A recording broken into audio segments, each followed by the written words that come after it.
Hey guys, welcome to this video. Look, it's Nash Billimoria here, and I want to talk to you today about the 4 actions that are going to turn your purpose into results.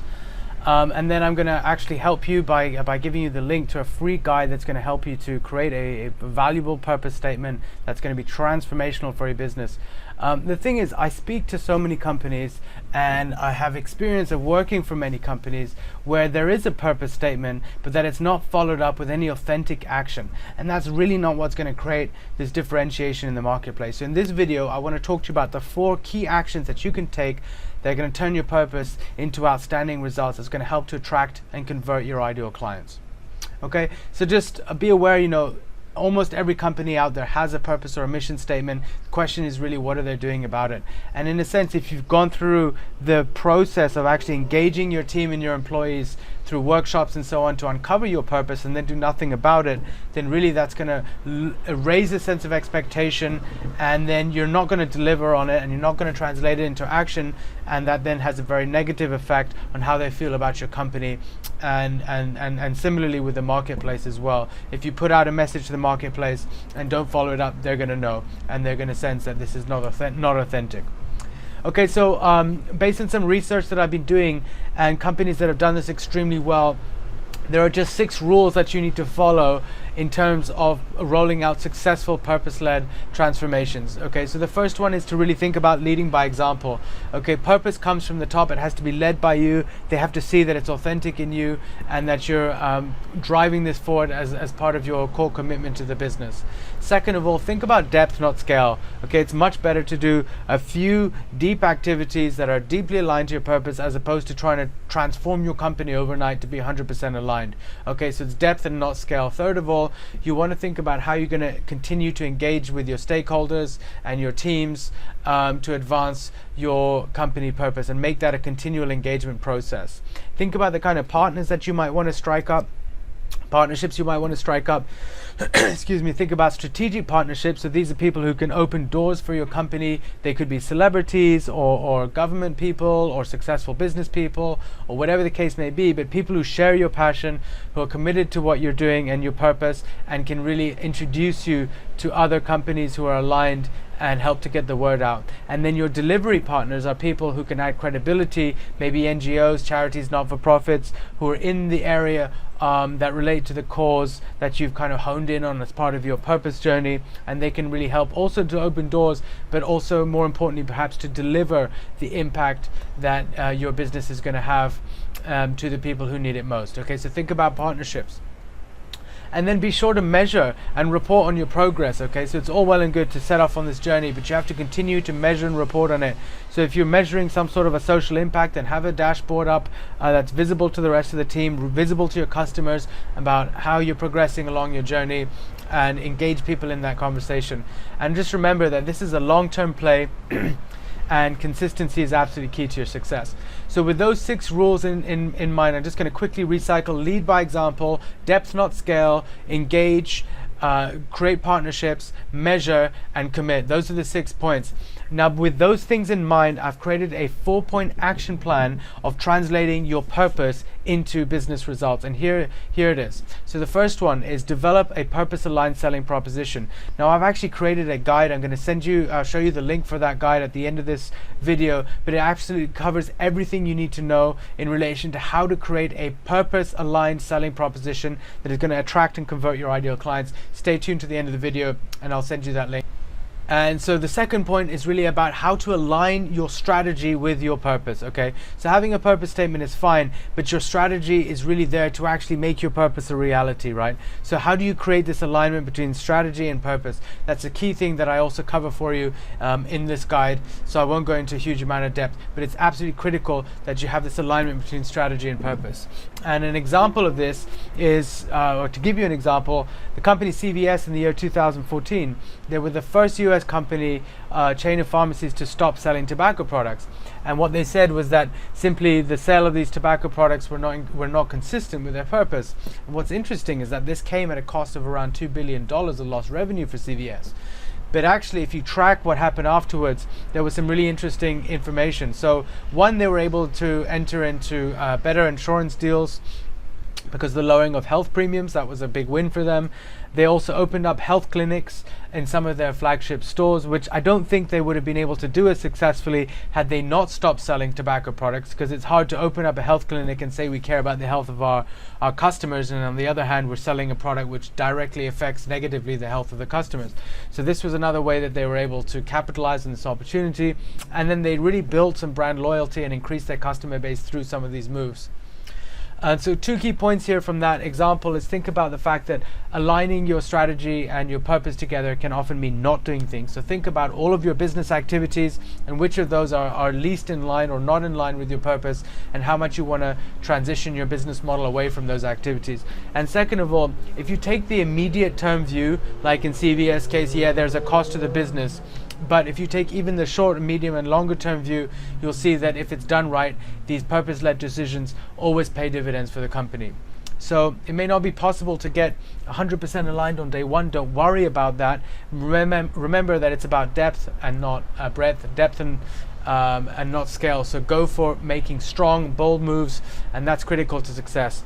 And as the company Burson Marcella explained, financial benefit can only really be reaped if a company integrates purpose with its broader strategy. Okay, great news though. A lot of companies may be aware of this. In the PwC study, 79% of business leaders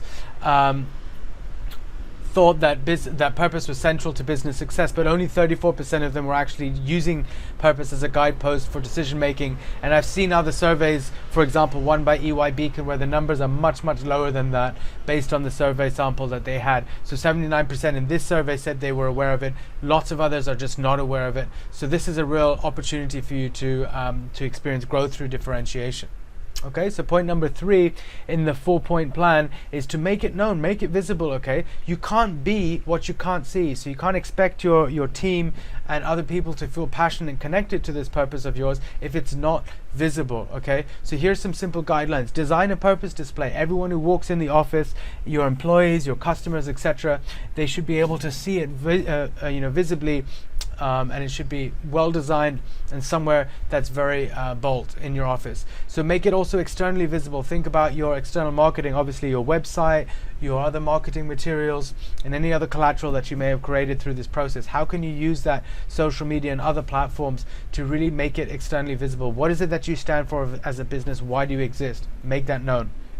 Include it on your job ads. Okay, so you obviously want to hire people who are in alignment, so part of that is actually making it clear from the outset what is it that you believe as a company. Discuss it in person among your teams, with your customers, with all of your stakeholders, the people who you're impacting, and just continue to have this discussion. That's such a key thread of this whole process of making it living and breathing. Use it with your clients. So think about the Simon Sinek Start With Why, one of the most viral TED Talks out there, where he explains how people believe what you believe, and they connect with you because of what you believe, not because of what you do or how you do it, but because of why you do it. Okay, so think about that when you're pitching to clients and how you can weave purpose into the conversation. And discuss it also in the context of your customer feedback, if it's relevant, of course, to do so, and to get your customers' views on how you're advancing and performing against your purpose. And then just make sure, this is such a key point in point number 4, is continue to engage your team. Okay, your team must be compelled and engage around your purpose. Hopefully that's been done through the process.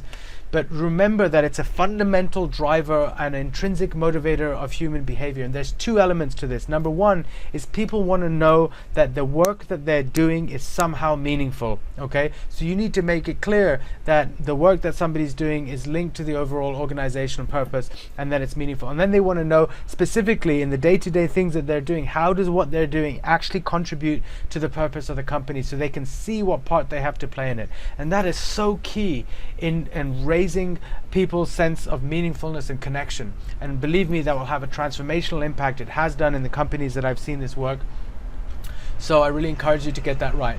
And when purpose is living and breathing, people will promote your company within their networks. They'll go the extra mile when things are challenging. They'll work those extra hours. They'll really pull together. Again, Simon Sinek in his talk talks about the Wright brothers versus this really well university team who are both trying to go out and make man-powered flight. One of them were powered by a purpose, and the other were powered by recognition and kind of PR. And it was obvious that the Wright brothers, who were the people who were powered by the mission, were the ones who worked with their blood, sweat and their tears, and there's stories about that. So go and check that out.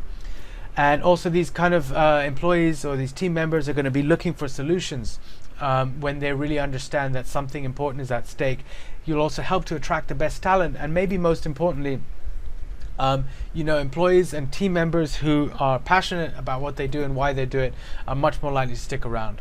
Okay, so here are 6 engagement strategies that you can employ with your team. So I talked about engaging your team. Here are some ideas. So first of all, brainstorm with your team. Invite them to come up with ideas about how you could go deeper with the ideas that you already have in terms of advancing your purpose, and how you could potentially come up with new ideas. Elect ambassadors within the team, people who are particularly passionate and energetic about your purpose, and how much you use that passion to guide and steer other people, and to really create this sense of a purpose-led company. Use those people and channel their energy in a positive way. Be open to criticism. So if you have somebody new come into your company, you talk to them about your purpose, and then they notice that, for example, your performance management process is not aligned to your purpose, or whatever the case may be open to that criticism, take it on board, and see if there's a learning opportunity there. Recognize outstanding behavior in relation to purpose. Again, another way of breaking down barriers and making your purpose even more compelling. Train your new hires around purpose and what you want it to mean, and how it should be, how it's already being lived, and how you expect them to emphasize and not just emphasize, but live that out in the way in which they interact with your stakeholders, your customers, their team members, etc. And make the purpose make purpose integral to hiring. So make sure you talk to your prospective talent about that, and ask questions in the interview, and try to engage whether their attitudes are aligned with your purpose or not. It's key, because they may have the talent, but do they have the attitude? Do they care about what you care about? So look, I hope you found this useful. I've created something for you. In the next steps of this guide, I've created a special guide where I'm going to show you, number 1, how to create this rock solid business case before even embarking on a purpose-led journey, how to get your exec team really behind you and fired up about the change, how to uncover your company's core purpose, how to align your strategy with purpose, how to then create a selling proposition that your ideal prospects are going to love, how to then find those ideal prospects, and then how to convert those ideal prospects into loyal customers. It's really a complete guide. If that sounds good, then here's what you need to do next. Just click on the link on the next slide, and it's also the same link that's just below this video, so check it out there. You're going to be taken to a simple registration page where you can download your free guide, and it's totally free, no strings attached, everything you need to make growth a reality. So just go ahead, download it now, and tell me, reach out to me through the comments or however else on my website, nashbillimoria.com, and tell me about your journey and your experiences. I hope you love this video. I've really enjoyed making it for you. Don't forget to smash the like button and share it with your networks if you think it would be useful for them. Thanks so much for listening, and I'll speak to you soon. Bye-bye.